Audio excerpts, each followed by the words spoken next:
The retirement number is lying to you. Why 5% or 6% is your new safe withdrawal rate? What if I told you that the retirement number everyone keeps throwing around, the one that says you need $1, $2, or even $3 million is fundamentally flawed? How could that be possible when that massive number keeps you awake at night? That feeling you have, that deep anxiety about needing to save so much money, is exactly what this video is here to fix. The secret to retiring comfortably isn't finding a bigger savings number. It's about finding a flexible withdrawal number. That is the real key to making your money last.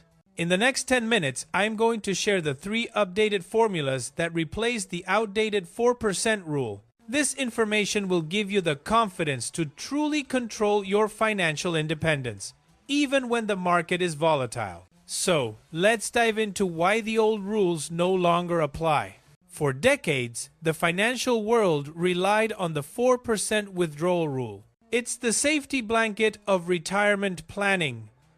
But that blanket has grown thin. The 4% rule was based on analyzing the worst periods of inflation and market performance in US history, and it assumed you retired at the worst possible economic moment. It's safe, but it's also low. The biggest reason it feels outdated now is that the original model included a large share of bonds. Bonds provide stability, but they limit growth severely, especially in today's environment. The real risk is not the rule itself, but the rigidity of it. If the 4% rule is too low, what about the aggressive 8% figure often promoted by voices like Dave Ramsey? That 8% rate comes with a heavy requirement. Your portfolio must earn an average 12% return per year. While historically possible, it demands that you invest heavily, sometimes 100% in growth stocks. For someone in their 50 seconds, 60 seconds, or 70 seconds, that level of volatility is too dangerous. We need a number that is both realistic for modern market growth and, more importantly, safe enough for you to sleep at night. The true solution lies in the flexible middle ground. Let's look at how the real numbers have evolved, starting with the man who invented the original rule. The 4% rule is not dead. It has evolved. Bill Bengen, the creator of the original 4% rule, has since updated his stance. Today, he himself says a higher rate, closer to 5%, can realistically replace the 4% figure, especially for flexible retirees willing to reduce spending during poor market years. This shift acknowledges that rigid planning is often worse than being willing to adapt. The core idea here is that you don't need a single fixed golden number. You need a strategy that uses a 5% baseline combined with the power of your other income streams. Here's why. Your required retirement number is likely much lower than you think. Most people don't rely on investments alone. They have a massive overlooked buffer, Social Security. Let's look at the average. The BLS reports that households headed by someone 65 or older spend about $58,000 per year on average. Meanwhile, the average Social Security benefit for a retired couple is around $48,000 per year. This means only $10,000 of your annual spending needs to be covered by your investment portfolio.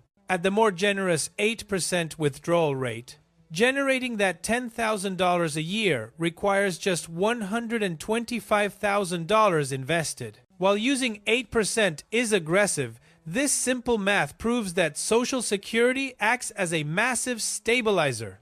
It dramatically lowers the total portfolio size you need to generate sufficient income. This brings us to the most practical strategy, the flexible 6% rule.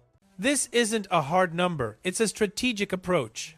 It allows you to aim for a slightly higher withdrawal rate when the market is doing well, knowing you have a plan to scale back when things get ugly. The 6% concept relies entirely on your willingness to be flexible, which is the real key to longevity. This flexibility is your greatest defense against the single largest danger in retirement, market volatility. We need to address the deep anxiety that keeps most pre-retirees frozen in fear: the risk of a market crash early in retirement.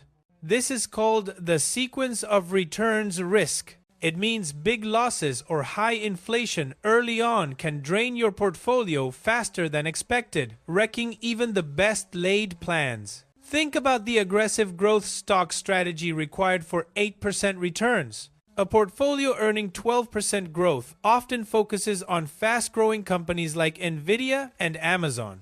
But this comes with a huge catch. In any given year, while the broader market might fall 30%, a growth fund portfolio could drop 40% or even 50%. Imagine your portfolio getting cut in half during a downturn. If you are forced to withdraw money while your balance is that low, those losses are locked in forever. For the 50 to 75-year-old, this kind of swing is gut-wrenching and unacceptable. You need a buffer to protect yourself from selling low. If you are committed to financial security, the most important thing you can control isn't the market, it's your behavior and your plan for adaptation. The ultimate security doesn't come from a fixed percentage. It comes from flexibility. Here are 3 simple, non-financial strategies you can control, turning your natural tendencies into powerful financial defense mechanisms. First, the big purchase delay. Say you were planning a $15,000 vacation or a new car purchase. If the stock market falls 30%, postponing that big expense allows your investments time to recover. You use this pause, this flexibility, to protect your principal, ensuring the market doesn't force you to sell low. Second, the short-term earnings buffer. If markets and inflation are truly tough, consider working a little longer or perhaps taking on a light, part-time earning activity for a year or two.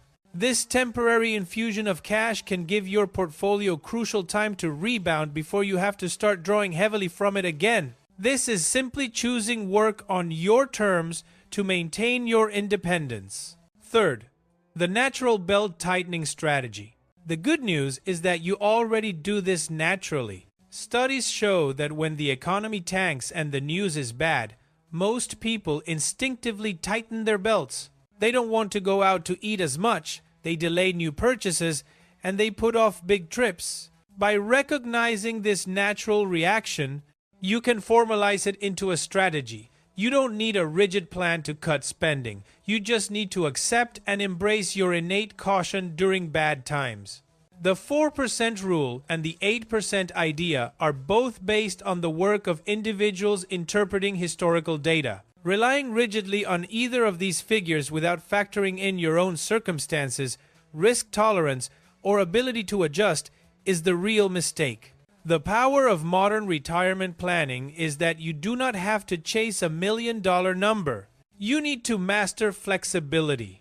You need to remember that there's a real risk in retiring with far more money than you'll ever actually need. You could end up working your life away, delaying experiences you've been looking forward to, and ultimately shortening the part of your life you get to spend fully enjoying your freedom. Ask yourself this critical question. Are you willing to sacrifice 5 or 10 of your best years chasing a giant number?